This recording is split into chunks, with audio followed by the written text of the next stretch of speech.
Première question, en fait, c'était par rapport aux épidémies. Oui.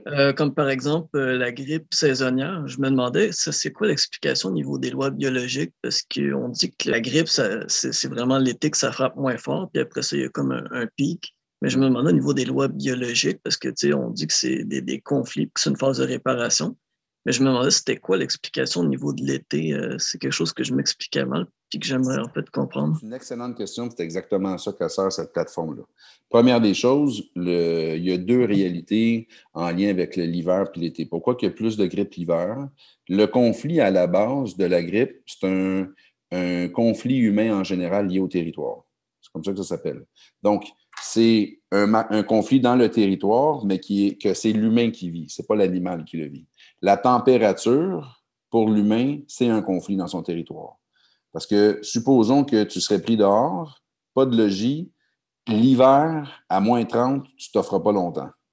Alors que l'animal, lui, n'a aucun problème. Il va survivre. Il est encore adapté à cette réalité-là. Nous autres, l'humain, on n'est pas capable. Donc, c'est un conflit humain en général lié au territoire.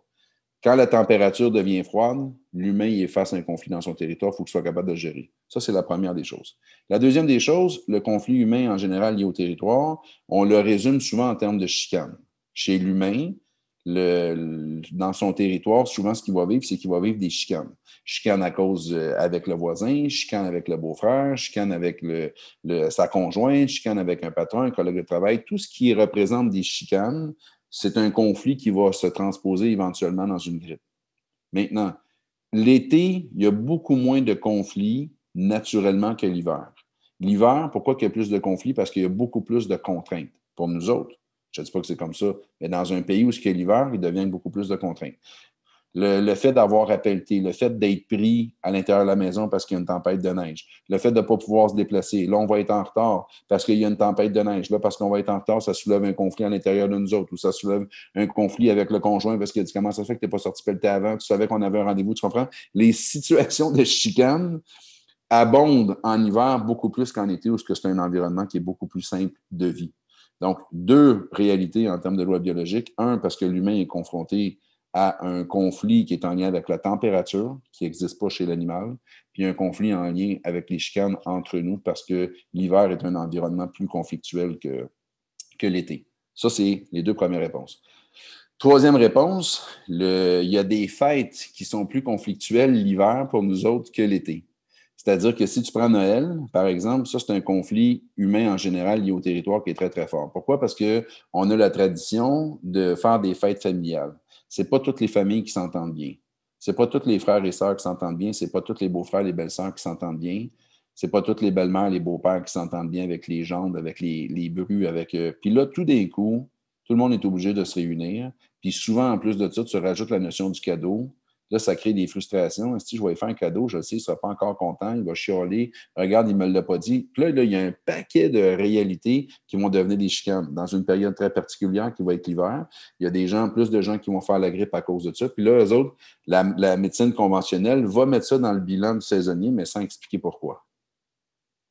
Fait qu'ils vont dire, on observe qu'il y a des pics, mais on n'a pas d'autre raison. Fait que là, tu as trois nouvelles façons de comprendre qu'est-ce qui peut créer des grippes plus l'hiver que l'été. Mais là, la OK. problématique avec le COVID, c'est qu'il l'entretient. C'est-à-dire que le conflit humain, en général lié au territoire, il l'entretient l'année longue.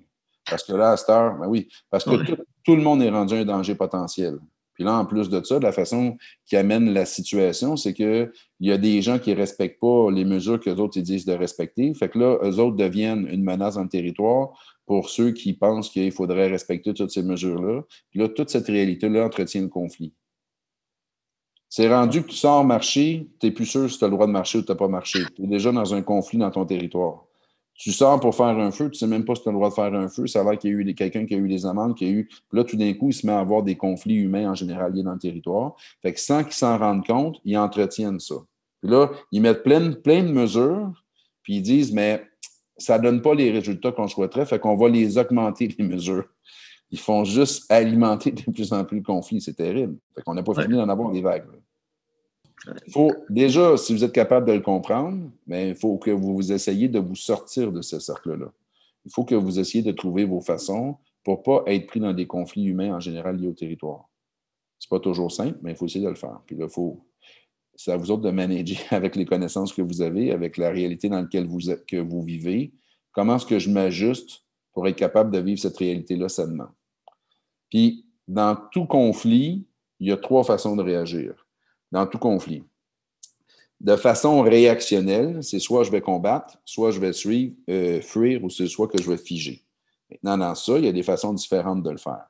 Il y a des façons de le faire pour être bien. Fait que je peux combattre, c'est-à-dire argumenter, sans en faire un conflit. Comme je peux fuir de façon sainement, sans en faire un conflit. Puis je peux choisir d'être figé. Je peux choisir de ne pas me battre, de ne pas argumenter, de ne pas fuir, mais de prendre une position dans laquelle je peux le faire sans être en conflit.